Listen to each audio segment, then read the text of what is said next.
Good day. This is Tata Tonko Seiba doing another video. First and foremost, I just want to say that I do not claim to have the absolute truth. With this being said, I just want to talk about something real quick. I've had questions about this. Um, so let's talk about the Nganga. So, in case you didn't know, the first Nganga is here, the New World. I am not talking about Malongo back home. I'm talking about here, the New World. They were first constructed among tree trunks, um, pumpkins, calabash, these types of gourd, and eventually the formation of the clay dish, the clay vessel, right? Which led to eventually to the metal cauldron that everybody is well aware of in 2022. I'm assuming that most people that are not in these traditions, when they are doing any types of reference, I'm assuming that in their head the image has to be the little cauldron.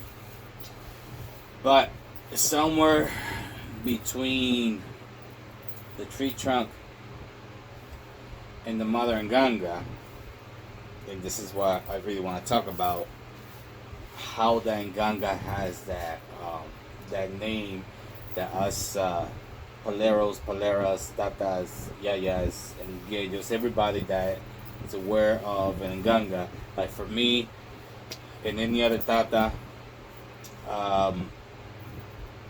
the most valuable thing that you will have in the religion is the Nganga.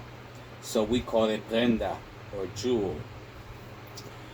But the real reason that we got that name to describe, yes, it describes something valuable, of course.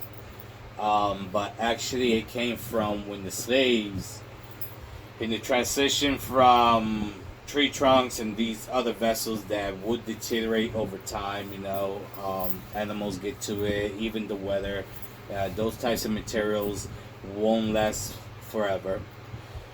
A lot of them started creating their ngangas. Here, I'll give you an example.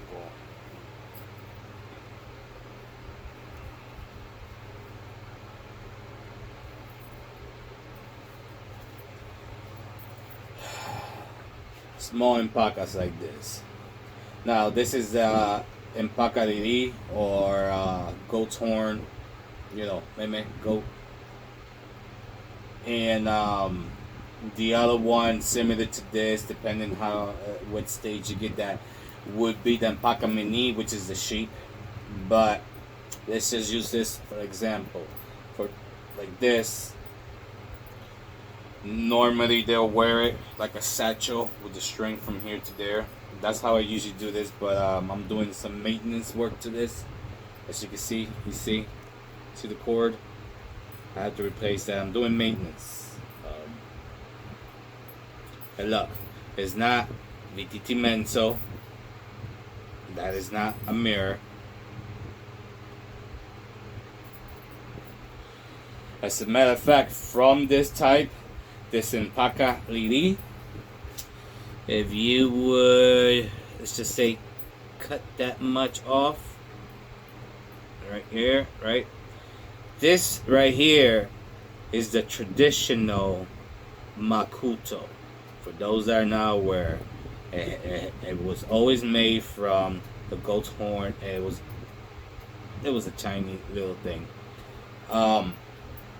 Like I said, some of our ancestors would wear the short and little knob that we consider makuto, or they would just use the whole thing. Either case, whatever case may be, their Spaniard overlords, their slave masters, would see their slaves walk around, and they see that beautiful thing that their slave constructed themselves, right, from the two hands, and they're proud of their slave, and they just like, wow, that's a prenda, that's a jewel, that's something to be proud of, that's something valuable, that comes from the heart. It took this man hours, days, whatever the case may be. So our ancestors kept on hearing prenda, prenda, but to them, this was enganga. This was enganga. But they're hearing prenda, prenda, prenda. So now, eventually we would, because those that had this, and then those that had an actual enganga at the time, believe it or not, the engangas would be no more bigger than like the Ogun little cauldron that you would see now in Santeria. And then as years went by, we have the modern Gangas. So that's why when we have the modern Gangas, right, we still use that term prenda, because it's something, So this right here, I just wanted to show you why and how we get that name. So of course, prenda is not Bantu, it's not Yoruban, it's Spanish, prenda. So we still inherit that from our Criollo past, which we still utilize that word. So I just wanted to talk about that. So until next time, see, here's another example. Prenda. Any shapes or forms, different sizes.